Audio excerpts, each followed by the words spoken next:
మరో breaking news చూస్తున్నాం. వరంగల్లో దొంగలు బీభత్సం సృష్టించారు. ఎనుమాముల ఇందిరమ్మ కాలనీ, గీసుకొండ, దామెరబొడ్డు, చింతలపల్లి గ్రామాల్లో వరుస చోరీలకు పాల్పడ్డారు. కట్టర్లతో తాళాలు పగలగొట్టి చోరీలకు పాల్పడ్డారు. భారీగా నగదు, బంగారం చోరీ జరిగినట్టు తెలుస్తుంది. సంక్రాంతి వేడుకలకు స్వగ్రామాలకు వెళ్లడంతో చోరీలు జరిగాయి.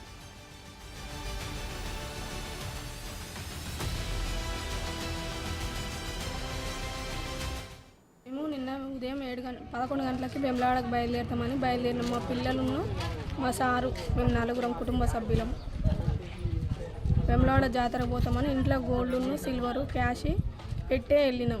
దర్శనం చేసుకున్నాం. నైట్ రిటర్న్ అవుతుంది అనుకున్నాం, కానీ పిల్లలకు హెల్త్ ఇష్యూస్ వల్ల బయలుదేరలేకపోయినాం. ఉదయాన్నే బయలుదేరి వచ్చేసరికి అసలు మాకు ఈ కాలనీ వాసులే ఇన్ఫామ్ చేసిరు మాకు. మేము బస్సులోనే ఉన్నాము. ఇంటికి వచ్చినాం. ఇంకా లోపలికి కూడా వెళ్ళలేము. ఏం జరిగింది? క్యాష్, గోల్డ్, సిల్వర్ అంతా పోయింది. ఇదే అంశానికి సంబంధించి మరింత సమాచారం మా ప్రతినిధి వేణు అందిస్తారు. వేణు, చెప్పండి. మరి వరంగల్ అయితే పలు కాలనీలో కూడా దొంగలు చోరీకి పాల్పడి కూడా పలు బంగారం అటు క్యాష్ ని కూడా దోచుకున్నట్టు కూడా ఒక బాధితులు చెప్తున్నారు. అయితే ఈ ఘటన ఎప్పుడు జరిగింది? డీటెయిల్స్ ఏంటి? పోలీసులు ఏం చెప్తున్నారు? అంటే నిన్న సంక్రాంతి పండుగ కూడా వరంగల్ జాతరలకు నడుస్తుంది. ఓవైపు జాతర, మరోవైపు జాతర. వరంగల్ భారీ పెద్ద జాతర.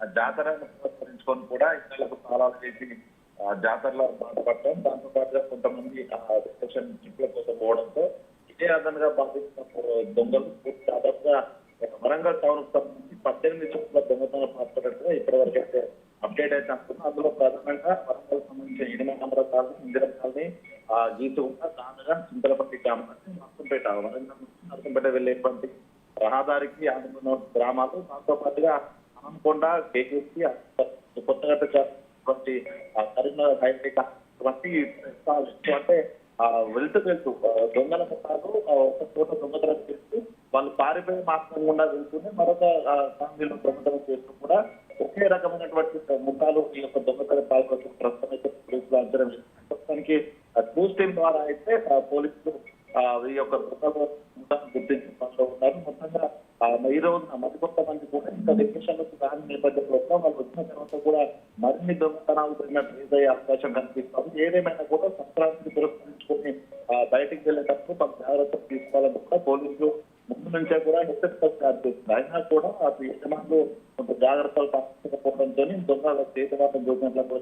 దీనికి సంబంధించి పూర్తి అప్డేట్ కూడా ఈ రోజు ఏంటి ఎన్ని దొంగతనాలు జరిగాయి, మీ దగ్గర క్యాష్ ఎంత దోపిడీ గురైంది, బంగారు నగలు ముందుగా ఎంత వస్తున్నా కూడా పూర్తి డేటా ఈరోజు ఈవినింగ్ వరకు అవకాశం అయితే కనిపిస్తాము. ఏదేమైనా కూడా ఇప్పుడు దోపిడీ దొంగలు పాల్గొన్నప్పుడు కొన్ని ప్రత్యేక టీమ్స్ అయితే ప్రాజెక్ట్ అయితే చేపడుతున్నారు.